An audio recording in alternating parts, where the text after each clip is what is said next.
Welcome to the K2 Sales Podcast. I'm your host, Karen Kelly. Every week, I'll be sitting down with a sales executive where they'll share their stories and experiences that produce game-changing results. Let's be honest, sales can be a tough game. I'm sure at some point, we've all delivered a less than stellar demo, been ghosted by a client or two, and sometimes maybe we did more talking than listening. And that's where I can help.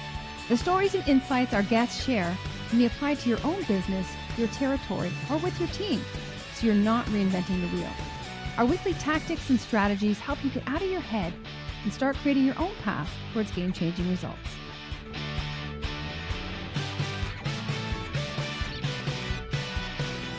Welcome back to the K2 Sales Podcast. I'm your host, Karen Kelly. Now, as sales reps, our role has switched to more facilitating a buying decision because buyers have become very sophisticated. They know what they want, so we really have to meet them there. But think about all the variables we have to manage to really create an experience for them. So we have to manage stakeholders, we have to manage timeline, we have to mitigate risk. And all these words, when you think about it, make us sound a little bit like mini project managers.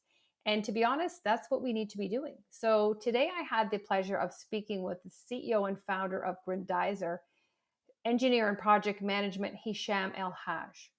And we discussed how the role of a salesperson can really emulate or draw some parallels from that of a project manager. And it comes to, stakeholder engagement. What is the challenge of not having an executive sponsor? Why are people not reaching out to that and engaging them? What's the risk? Managing projects. What about project scope? Why do we have scope creep? And really looking at the impact of not controlling the process. We talked a lot about emotion. How do we keep our emotions in check so that we're really speaking to the data? And, project management, they like to document everything. And sometimes the salespeople, we don't. So how can we ensure that we're documenting, we're updating the statement of work so that we're keeping everybody on track? We're managing expectations from the sales standpoint, from the professional services or the implementation team. Those two departments need to be talking, because if they're not, who's going to get impacted negatively? The customer. So we are confusing them. We are leading them astray because we are not all aiming for that same true north.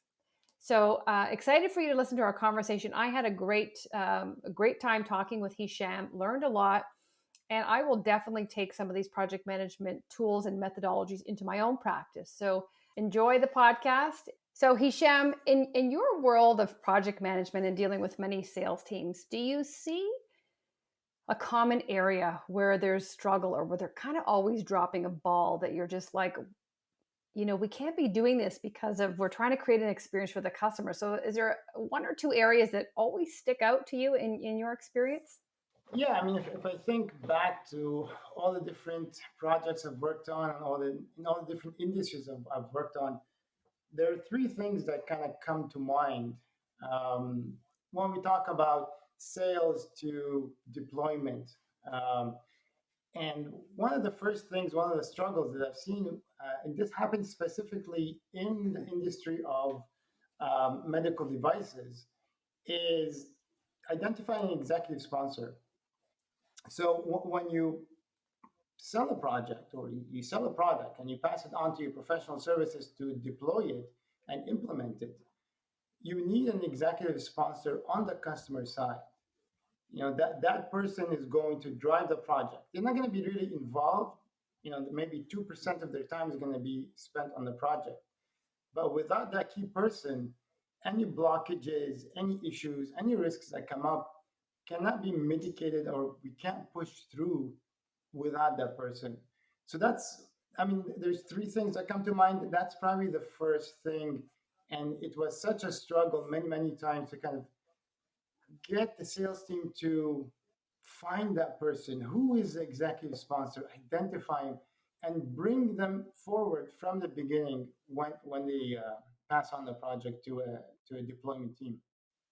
Okay, just before you go to the second one, Hicham, why, in your opinion, do you think that was happening from a sales standpoint? Why weren't they aware of who it was or engaging, or do you think there might have been a reluctance to kind of engage with that above the line executive, maybe a little bit of intimidation, or what do you think the reason is behind that? I think part of it is intimidation. I think the other part was um, either the there was no willingness maybe from the customer side to expose that person, to identify that person. It's also maybe the sales folks did not see the importance of it. It's like, I don't want to go and bother the CFO or the CTO or whatever director level. I don't want to bother them and think this is overcomplicated. This is a very simple project. You just need a couple of resources and we're going to get this out. Don't worry about it. And maybe Mm-hmm. they're just worried that the customer or that executive sponsor is going to be like, whoa, whoa, whoa, why do I need to get involved?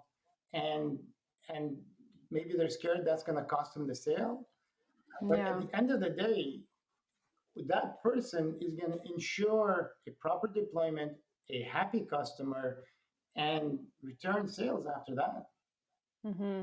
It sounds like they're leading in fear, which is, I just think there's a mindset piece there that if they flip their lens and thought about like this person is going to keep things on track, and the involvement's small, but it's their job to sell the value of what this role is, and just the process and the involvement. So anyway, so that's interesting that's one of them, and a little bit of background as to why. So interesting to hear what your other two are.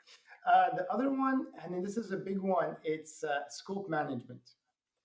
So, I mean, and this one is honestly, I've seen it across all the industries I've worked on: medical devices, IT, engineering, aerospace. It's like everywhere. And the issue is this, and there's so many memes about this. So there's a joke, and if you walk into an aerospace office and into any engineering cubicle or desk, they almost all have the same meme that's kind of stuck there, and it is the customer wants a sailboat. That's what they want built, and that's what they want to buy. Sales comes in and sells them a cruise ship, and then by the time they pass on, the specs down to the engineer is gonna build them a submarine. So it's not what the customer wanted. Customer overpaid, sales oversold, and engineering over-engineered the thing into something that's not even what they wanted. Um, so scope management is really key, and it was a struggle in the past. And I mean, I've been doing project management now for almost 20 years, and I saw the transition and how things became more and more documented. And that's the key to this is documentation. So understand from the RFP exactly what the customer wants. And don't overdo it. Don't sell bells and whistles. If he wants a sailboat, sell him a sailboat, not a cruise ship.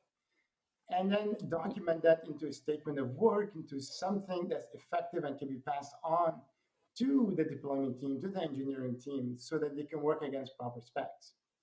So scope management is really key, and something that's missed a lot, I find. Yeah, I love that documentation piece because I know, having worked with PMs myself, that is a key role in their job. But I think, as you just mentioned, sales, like I've seen, I've seen that example way too many times happen. And I'm just wondering, even also, if there's a bit of that confirmation, that happy ears, where they're like, I heard this, and you go and you assign all these resources, and you're almost inflating even the probability of closing. And when you really line it back to the customer, it's like broken telephone. It's like, no, that's not what we wanted. So there might be a bit of that there. So I think documentation is very key there, and even communication. Just ensuring that you're all speaking the same language so that you're building whatever the customer wants. And also, customers, everyone always tries to do the custom route, or you know the bigger and better. It's like, what do they need to solve the problem today?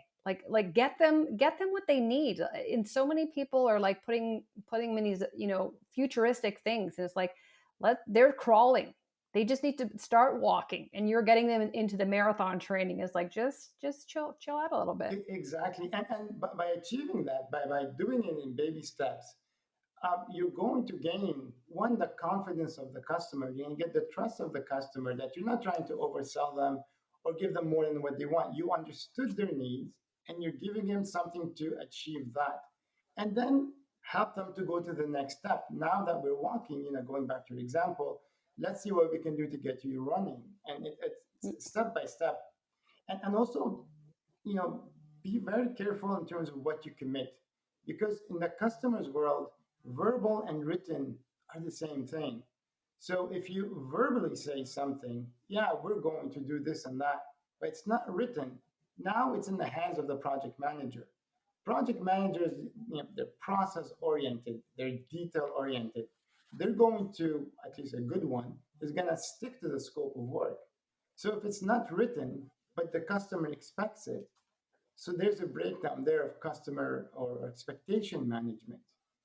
And Hmm. now you're going to have a disgruntled customer because they were told something but was forgotten somewhere along the way. So it goes back to documentation. Proper documentation is very important.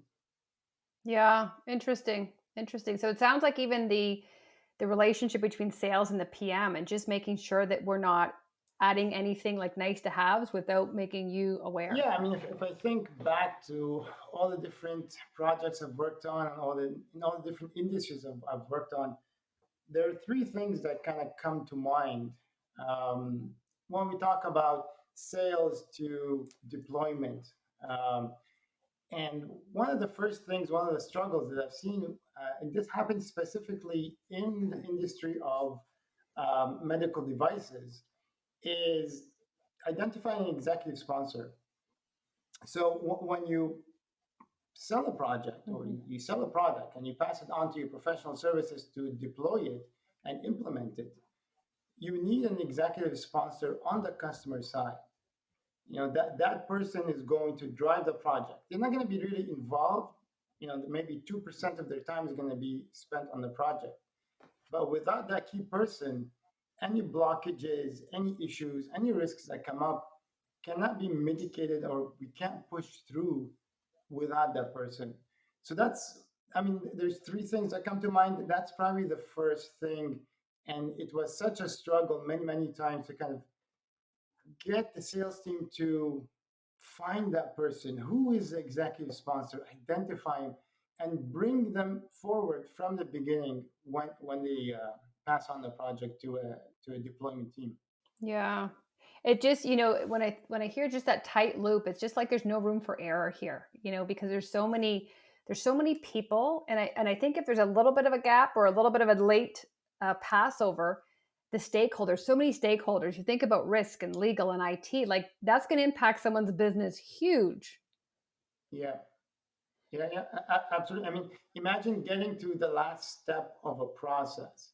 For example, when we used to do medical devices, well, at least when I used to manage the implementation of medical devices, if you get to the very last step, which is educating the nurses and going live with a product, and then you're telling the customer, hey, look, if only 60% of your nurses are educated, then we can't go live.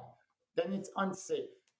Then imagine all the effort that's been expended, and only now has that constraint been set or been communicated. Whereas if you say it from the beginning, even at the sales cycle, you're not threatening the customer, you're not putting blockades.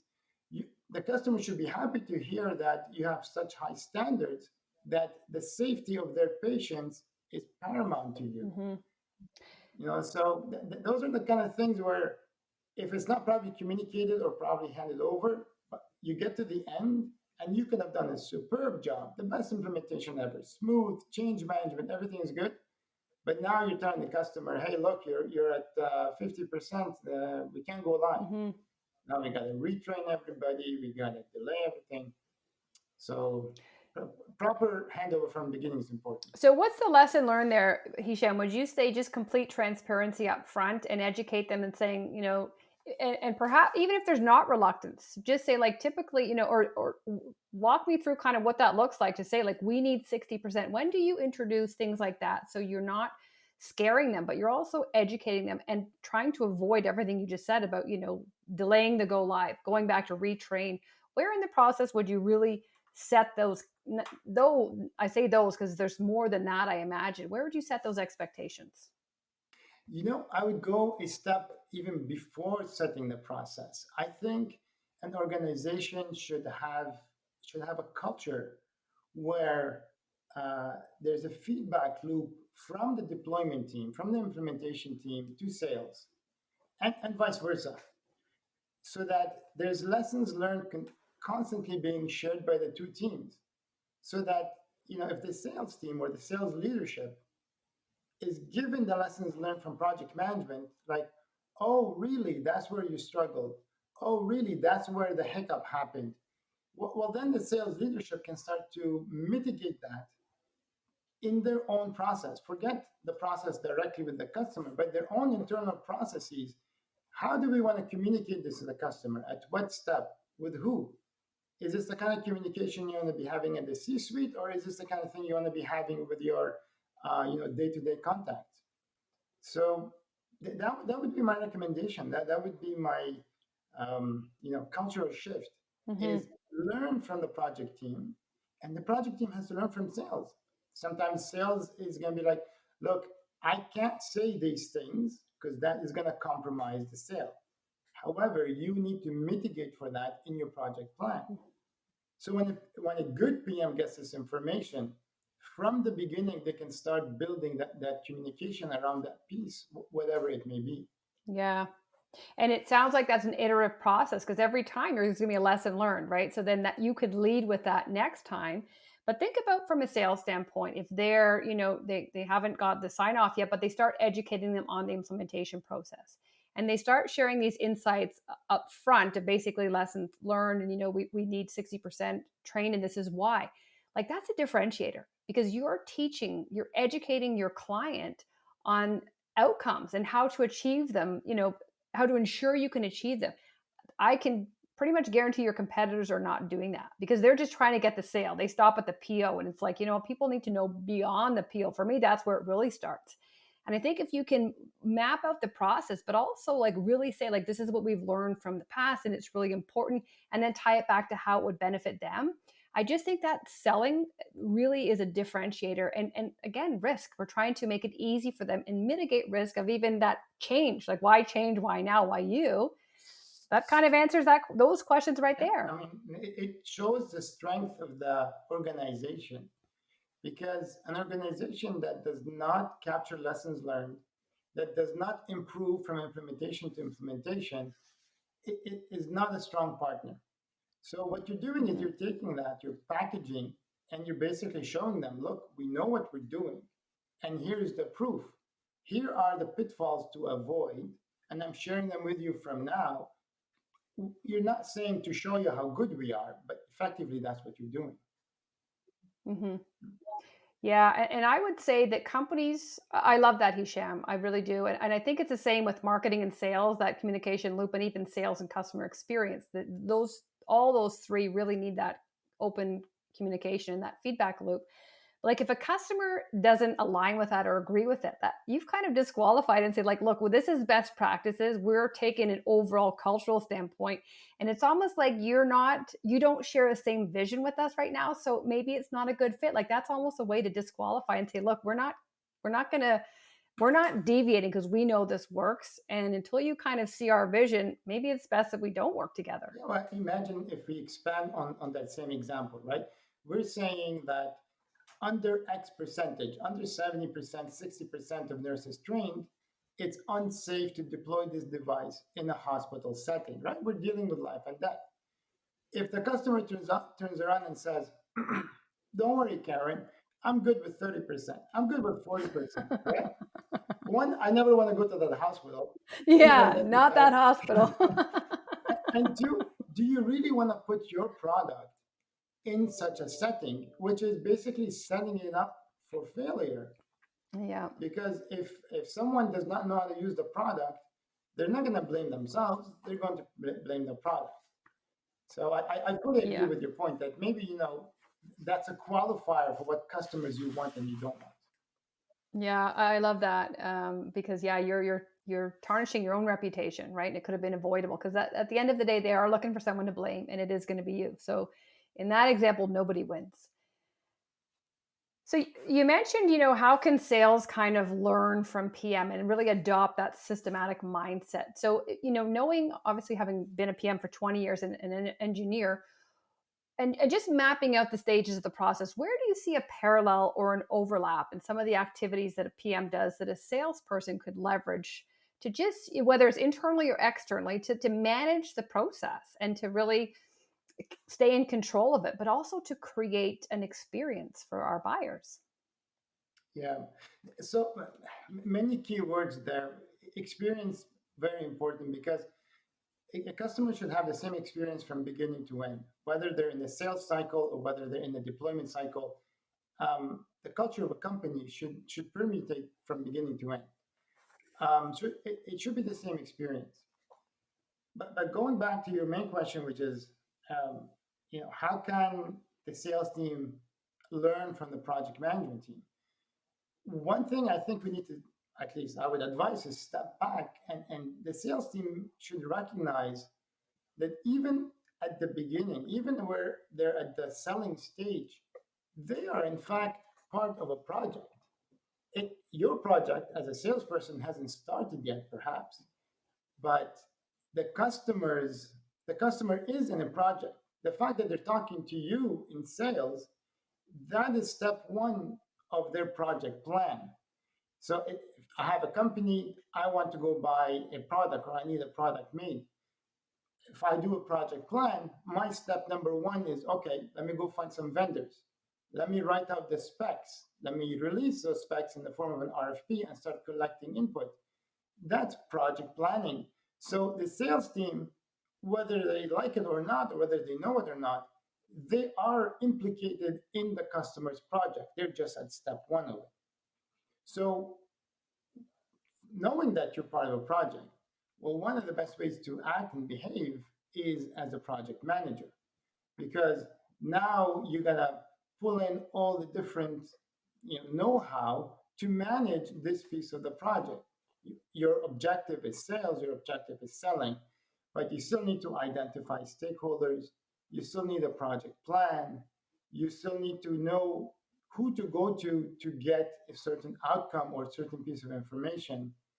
um, Communication planning becomes super important, because every good project is going to have a communication plan.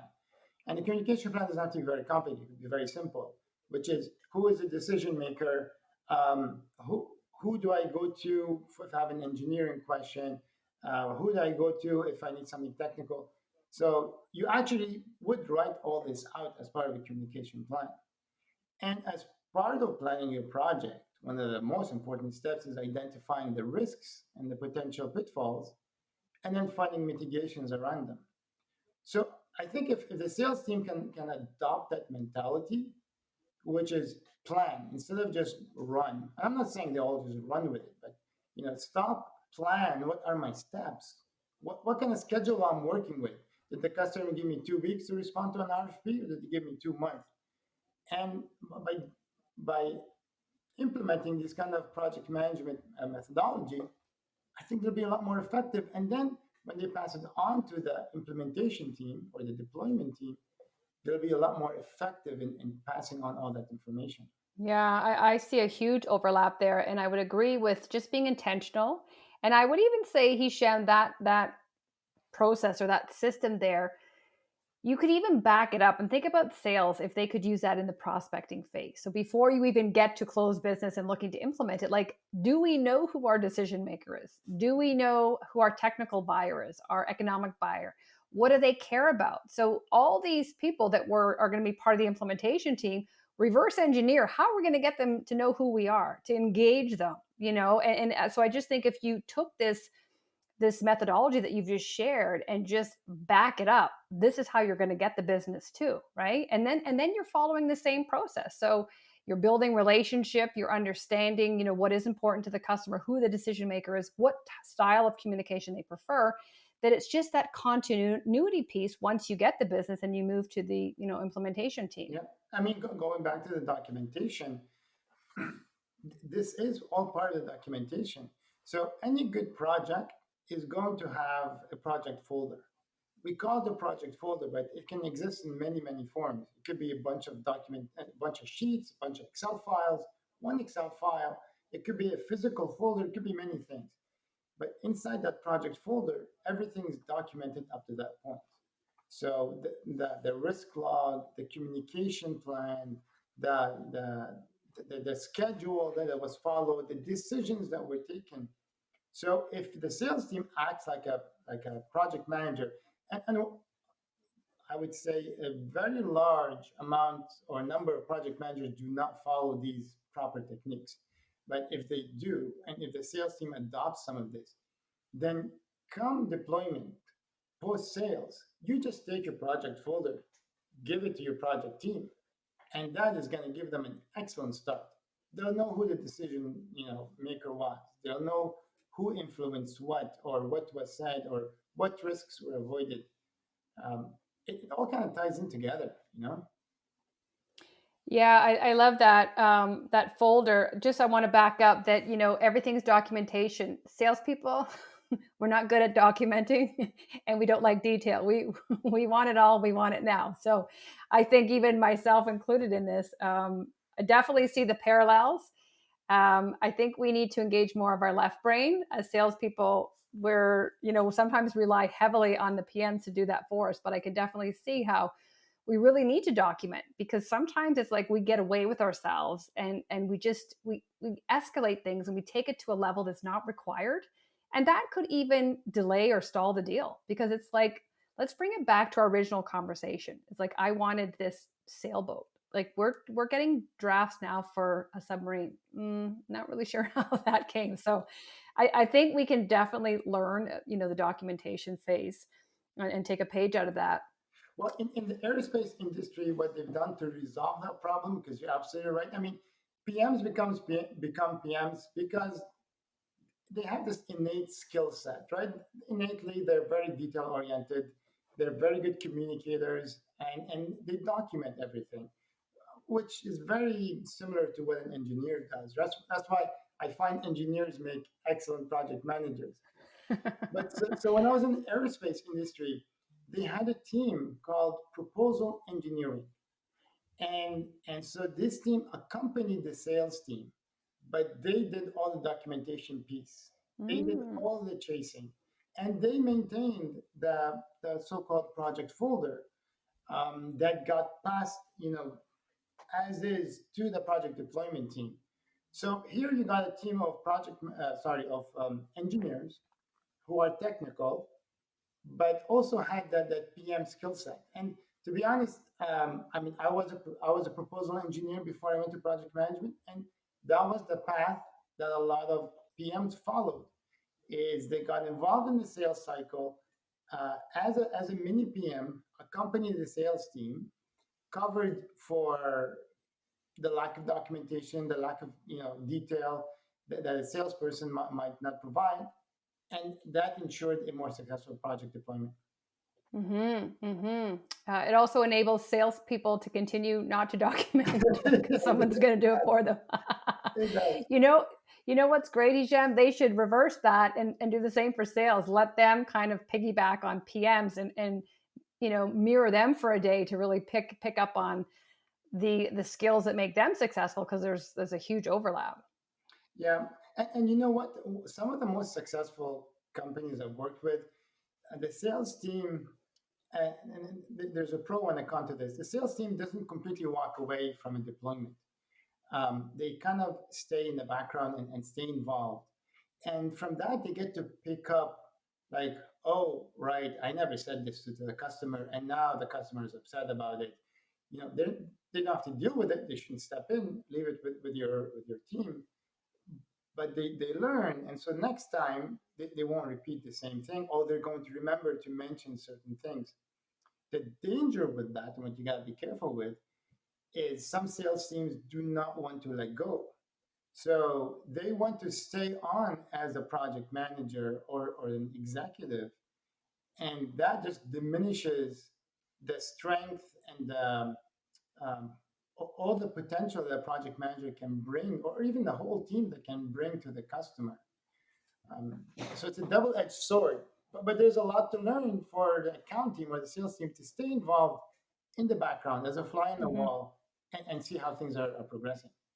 Yeah, no, I like the fly in the wall, because I think, well, let me ask you this. Why do you think they're so reluctant to loosen their grip and pass it over to the project management team? I think it's fear and lack of trust.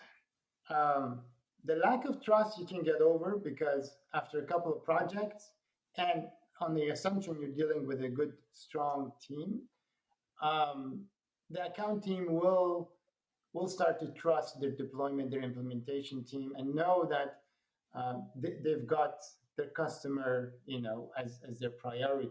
So that when they get back the customer, they're going to get back a good customer.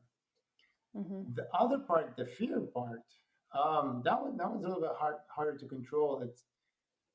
I'm not sure if it's part of the DNA of a strong salesperson, but they're kind of scared to. It's like their baby, and they're kind of scared to give it to someone else to manage and to care for that baby. Um, it's almost like a I guess like a mother-child relationship, right? Yeah. If I'm going to give you my baby, I need to know that you're a good babysitter. Yeah. And you know, there's many that don't trust babysitters. Yeah. And it sounds like there might be a bit of a controlling thing there, right? And almost like salespeople, and I would fall into this too, but they were a little ego, and just like if, it's my customer, I'm so close that only I understand it. But, there might be also an opportunity that if I step back and I'm still involved, but as a secondary player, I might learn something, or they might share something because I'm not leading it, or I just think I see it from a different lens. And sometimes when we're too close to things, we're missing it. But when we're taking a step back, we're like, huh, I didn't know that before. Or look at the way he or she is playing this now. And so I think there's an opportunity just to go watch the dynamics change when I'm not leading the show. Yeah, and it protects the sales team, right? There's many times Yeah. there's a need to say no, and someone has to be the bad guy and say it. Yeah. And good project managers are trained and have the experience to do that because they've said no so many times, and they've gotten their hands slapped so many times that they kind of know how to say it and how to position it. Oh, interesting. So let's lean into that a little bit. So talk to me about having these difficult conversations, and you maybe having a customer who's not going to back down and not happy. And so what are some kind of techniques to manage the customer, not escalate things, but at the same time not back down. It's a skill. It's a skill gained by experience, and like I said, by getting your butt kicked many times. You learn what to say and what not to say. Um, I've been in front of senior military officials that just have no filter and are just super aggressive. And I've been in front of executives that are just the friendliest folks and completely get where I'm coming from. And they were project managers themselves. So you've got the two dynamics. And for both, at least my style and my advice is deal in facts. And as long as you know what you're saying is the truth, you know what you're saying is correct, and you're not trying to hide anything or sneak anything in, then if you stay with the facts, stay level-headed, do not get jaded by the conversation. You might have someone in front of you screaming, fine, let them get it out, but always bring back the conversation to the facts. you know um, I remember this one incident. We were a team and we were in front. I think it was a Canadian military. He was a general for the military, and we were deploying a simulator for one of their. It was a mechanized, I think, missile launcher or something like that. And he just said no. The the sales team promised me I'm going to get this feature. I don't remember. This was like going back 12 years ago. I remember the feature was. And he was just laying into the poor project engineer. And the project engineer is trying to explain to him how, this is not achievable. It takes so much more time and whatever. And he just was adamant and didn't care. So I stepped in. And after he kind of just let the rant go and just explained to him, I said, okay, let's go back to the basics here. Let's go back to what was signed. Let's put aside the verbal agreements first, and let's go back to what was signed. So we opened up the statement of work, and I said, okay, let's go to this specific section. This is what was discussed. Your feature is not in here. Now, if you want us to add it in there, I'm not saying we can't do it, but we need to step away. We need to uh, quote what is the level of effort, how much time, what is the impact on the project. At the end of this, you might not even want this because this might delay you by 2, 3 months. So that's where now the conversation at least shifted to let's talk intelligently and let's step away from he Mm-hmm. told me this and you're telling me no and I want this and I don't care and I'm the general and you're going to we kind of and I'm not saying it got resolved on the spot, but it shifted the communication to logic to it brought the room temperature down. Now we start talking facts, what's in here and what is the impact of adding it. What a great story. I think just that's emotion, right? And I think people are, it's ego, especially in negotiations, it's all ego. And I think when you can control your own emotions, connect with yourself, get curious to why is he hot headed? And I think that's part of a sales and a PM. Like it's always that question behind the question. And perhaps for this general, it wasn't the feature. Like maybe I don't know, he what status. Maybe there was something missed, or he wasn't held in the highest regard that now he's taking it out on this. So I think you have to look deeper. Sometimes we're looking at the symptom of something, and we really need to tie back and go like, why is this guy really losing it here? And sometimes a lot of times it's ego, but I love what you did there. Just you took an even keel approach. I think even just calming your tone was very, like, I felt we were in that that scenario right there, and you just brought it down. And I can see that when you bring it back, even for sales, when you bring it back to the problem or what was signed, sometimes they hear themselves or they see and they're like, you know what, I can't even believe I'm asking for that. It's not even that important. So that when I heard that, that's where I thought that's ego. And if you want it, great, but this is what it's going to do. So you have to now balance and say, do you want to risk? Do you want to go live? That's 2 months from now. Do you want to add 75 grand to the project? Or are you happy with, like, we'll do whatever you want, but lay out the facts. Data doesn't lie. Yeah. One of the things I learned early in my career, and this is in negotiating either with a customer or even with internal, because a project manager, same as a sales account manager, doesn't have anyone reporting to them, right? You're in a functional organization and you got to go and get something from people that don't report to you. So negotiation is a very important skill for a PM, and obviously it's a very important skill for somebody in sales. And one of the things that I learned the hard way early in my career is um, to show empathy. I've actually said the words to somebody. I went and I remember this till now. I remember this. I went to a team lead's cubicle and I said, and I was back in my proposal engineering days, and I said, I need the level of effort and the detail for this, and that, and I needed it for tomorrow. And I had given him this task like a week ago. So he went on to enumerate to me 101 reasons why he can't do it and how he's super busy and this is not going to happen. And my answer to him, and again, caveat, this was very early in my career, is I don't care about the other projects. I care about this project. This is my project. And holy smokes, did I ever get a whipping from that team lead.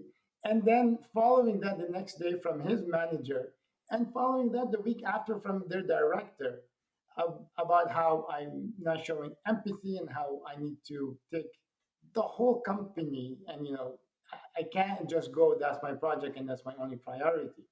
And that's about people management, it's about negotiation. And you learn that the hard way. But going back to your question, what do you do when you have to say no?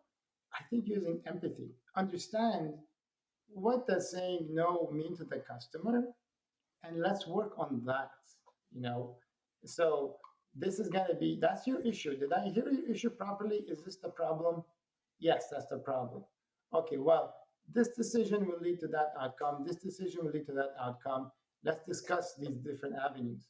And again, you're back in conversation mode rather in Mm-hmm. yelling and confrontation mode. Yeah, I love that. And I think there's so much room for empathy in sales and PMing. And just, we're people at the end of the day, and we're triggered by emotions.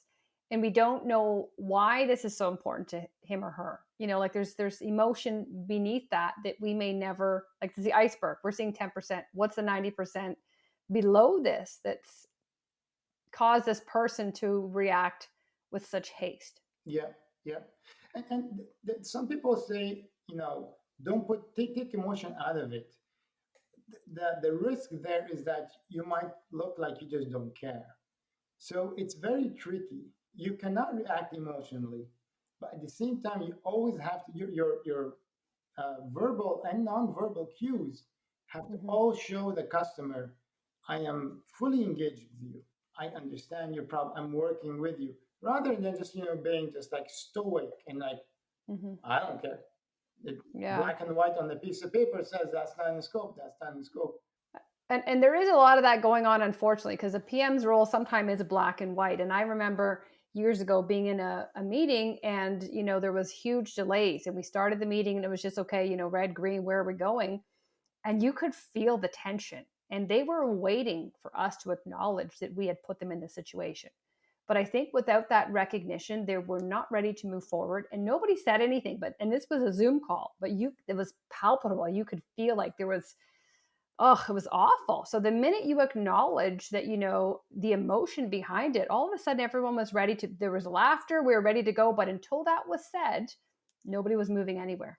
Yeah, absolutely. You've got to acknowledge the situation, acknowledge the customer's frustration, and verbalize it. I mean, Yeah. it drives my wife crazy, but many times I repeat what someone says to me, and it's my way of showing them that I understood you, and Mhm. what, correct me if I'm wrong. I guess doing that in the personal life can drive some people crazy, though. But that's mirroring, right? And that's allowing people to feel heard. And I think in especially in heightened situations, this is Chris Voss, he talks about this in negotiations, but it's like you want to let them know that you hear them, and it's like, tell me more. But I think otherwise it's like I'm just going down my trail and I don't really care. So if I'm going to repeat the exact language, it shows I'm intentional and I'm actually leaning into what you said. And they're going to share more because their guard's coming down all of a sudden, and they're like, wow, this guy really is listening to me. Yeah, yeah, yeah. I mean, that many times, like back to that angry general. I mean, he wants to be heard, and Mm-hmm. he's used to getting his way by screaming and yelling. So let's hear him and let's communicate to him that you heard him. Yeah, and I think that's a skill, and maybe it comes with experience, Hisham, just knowing that there's more to that than meets the eye, that he needs to be heard. There's a bit of insecurity, there's an ego there. And I could say, and maybe I'm wrong, but some junior PMs might lead into the, what he's actually saying. And it's like, no, that's nothing to do with that. There's a bigger picture here that we have to address. Yeah, I mean, some of the mistakes that happen at that point is either become resistive and Mm-hmm. argumentative. That's mistake number one. Or number two, become fearful and just like, yeah, yeah, oh, no problem, whatever you want. You want this for Yeah. free? Done. I'll make it happen. Just so that you don't have to face Mm-hmm. or go down an uncomfortable path. Yeah. And going tying that back to sales, sometimes that happens. Oh, you want more? Oh yeah, no problem. We can do a couple more training sessions. Sure, why not? I don't want to have that argument, so I'm just going to throw that in there. Yeah. And that could be not aligned with the goals of your deployment team. Yeah. Does So, sales, you mean sales actually do that? sell a cruise ship? Yeah, they do that. But just back to your point, and then we'll end this because this sergeant's gotten a lot of airtime with this general in this conversation. But think about when there's that exchange going back and forth. You also have many different eyes on you, and they're evaluating and they're watching how you're handling yourself. So if you're avoiding and you're like giving him everything you want, they're like, okay, this person is not really able to control the group. If you're coming at him and you're meeting them where they're at, this real hot-headed ego, not good either. So I think they're all evaluating. And if your goal as a PM is measured on customer experience, you're not tracking for a positive number there. Absolutely right. You know, um, I bet you, uh, if a customer were to evaluate a PM that said yes to everything and give away everything, and evaluate a PM who gave them a good product but remained in scope, on budget, on schedule.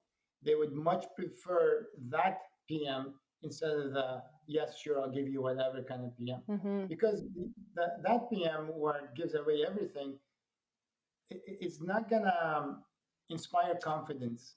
I think in the team, it's not gonna inspire that you know what we need and you're gonna give me just what I need, kind of Yeah. thing. And just to add to that, think about salespeople, Hicham. When you can you do that? Oh yeah, what? Sure, yeah. We can you do that in 2 weeks? Can you do it in 5 days? Oh yeah, yeah, yeah. And you're just like, what? Can you? Are you Superman? Can you do everything? And I just think you lose credibility then because it shows that you're bending over backwards. And then it's like, if I can do that, how do you have so much time that I can do that? Am I your only customer for one? But also, like, what quality am I going to get? So I think there's also just having your own set of standards and saying like this is what we abide, like if it doesn't work, like I'm sorry, but this is tried and true, it's proven, we're working under best practices, so unfortunately we can't, and it's not rigid, but I think that's a salesperson's job, is to educate them as to why, and the reason why we can't, versus saying no, the reason why we can't do that or we choose not to is because what we find is we can't control the level of quality that our customers get when we do it that quickly or that way. I think you're absolutely right when you say you lose confidence. To give an example, and this is such a minor little thing in my world, but for my company, I was looking to do a marketing video. So I went to several vendors and I met with the vendors. Very small budget, nothing really big. But those vendors who I told them I want this, this, and that, and they're like, yeah, yeah, sure, no problem. Yeah, yeah, we can do that. Yeah, yeah, no, no problem. No one gave me any Mm. feedback, right? And I had little trust in them because I just figured I have no idea what the product's going to look like. And plus, who am I to be giving them ideas, right? I'm the project manager, I'm not the marketing guy. But when I met with other vendors who were like, that's not a good idea, you shouldn't do that. Or you know what, you could do that, it's too expensive, not worth it. Really, there's no value. Those are the people I trusted, and that's the person I hired. Yeah. This is again a very anecdotal, very small example, but I think if you blow it Yeah. up, to a multi-million-dollar project, same thing. The customer wants guidance, wants your expert advice of what they should do based on what they want. Yeah, and it's no different than sales. Like, what's the problem we're trying to solve? So always, tie it back to that, and asking those questions, like, does this make sense for you at this time? Like, because when you oversell, it's like, did you really have my interest, at heart here? And even we kind of touched this earlier on. Even like when you think about end of quarter and people pushing all this, and it's like, it doesn't matter the timing. We will never need that level of tech stack. So it just shows we're so, we got to get our numbers in for the quote. Like, we're nothing to do with customer and meeting their needs and helping them. It's all about us. And I just think that's a fine line, that if you push too much on them for the wrong reasons, they feel it. Yeah. Well, that kind of brings me to my next point, and I don't know if you want to jump into that point, but it's the misaligned goals. So remember in one of your first questions you asked me, you said, what are some of the things that I find can be improved or should be improved from sales to PM? And one of those is the goal alignment. So if sales has the goal at the end of the quarter, you must sell this much or have this much money or must sell those features, then if the project management goals are not aligned with that, so project management goals could be time to full adoption or CSAT or gross margin. If sales are working on one type of goals, and the PM team or the deployment team is working on another set of goals, and the goals are set by who? They're set by the organization, by the senior management team. If the senior management team doesn't align these two goals, doesn't make sure that the director of professional services and the director of sales are both marching to the same beat, then you're going to have a frustrated customer. Then you're going to have a customer that says, well, you sold me this product, I have no need for it. And then the reason I know I have no need for it, because your project manager just told me I have no need for it, or your engineer just told me I have no need for it. So it's that's danger from an organized. So this is not on a project level. This is on an organization level. Mm-hmm. One thing senior leaders can do is align the goals between these two, what right now are very separate organizations, very Mhm. separate functions. Yeah, great point there. I think the left hand definitely has to talk to the right hand. Otherwise, you're going to get a confused customer and just not a great experience that they most likely won't be coming back. Yeah, absolutely. I mean, imagine if the sales team is sitting there telling them, yeah, don't worry, this thing's gonna get deployed in 2 months, 2 months, 2 months, 2 months. So sales is working under that target, and then come and talk to the team, and they're like, this is a 6 month project, Mm. right? And yeah, that's not gonna go well. And when this is handed back to the account team is gonna have a customer that doesn't trust them as much. Yeah. Yeah. Remove the silos. Absolutely. Well, Hisham, you've shared so many ideas and stories and techniques, and I'm just curious if there's some salespeople listening now, and they're thinking, "I can see this. I can see how I really need to take a more systematic approach." What are kind of two or three things they can start doing immediately to kind of start thinking like a PM, to really control the process, come across as credible, capable, but ultimately to create an experience for the customer? What could they start doing today? Well, some of the things we already mentioned, such as start getting involved with your deployment teams, um, have regular meetings post deployment. A good PM is always going to have a post project closure internal meeting to kind of debrief on what worked and what didn't work. And if that's not there, well, the sales team can certainly force it, can ask for it, and take those lessons learned, implement them back up to the first step in the process. Um, another thing that an organization can do is provide project management training to the sales team. Uh, you're not trying to create PMP certified project managers, but just knowing the process, because the process itself can be adapted to so many different industries. Stakeholder identification, from that, you generate a communication plan, um, put together a schedule, a list of steps, and what are the risks involved in each step, and how do you hand over from one step to another. And you don't need to do that on the project level. You actually do that on the sales cycle. So, from step number one could be identifying the different stakeholders. Step number two could be um, communicating with the different parties and gathering information, gathering requirements from different parties. One milestone can be the sales presentation, or could be the meeting with the people that make the decision. And then what are the steps that are going to take you to get there? So this whole thinking, this whole mindset, it's project management based. So getting minimal Mhm. training in project management will allow people to start thinking that way and kind of open up their eyes to that path. Okay, so three great ways. So get involved in the deployment teams. Look at the post-project closure. I think that's a really great one, and get some form of PM training just so you can mirror some of the activities that they're doing that you can leverage in your own sales world. So Hisham, I want to thank you so much for your time, and for our listeners who are interested in learning a little bit more about you, perhaps connecting with you. What's the best way for them to reach out with you to you? Probably by email. We also have a website. So if you go to grindyzer.com, you can find some information about us, about our team, or what we do. And to reach me personally, best way is by email. Okay. Well, I will definitely include that in the show notes. Again, thank you so much for sharing your wisdom as it relates to PM and sales. So thanks, Hisham. This was fun. Thank you, Karen. Bye bye.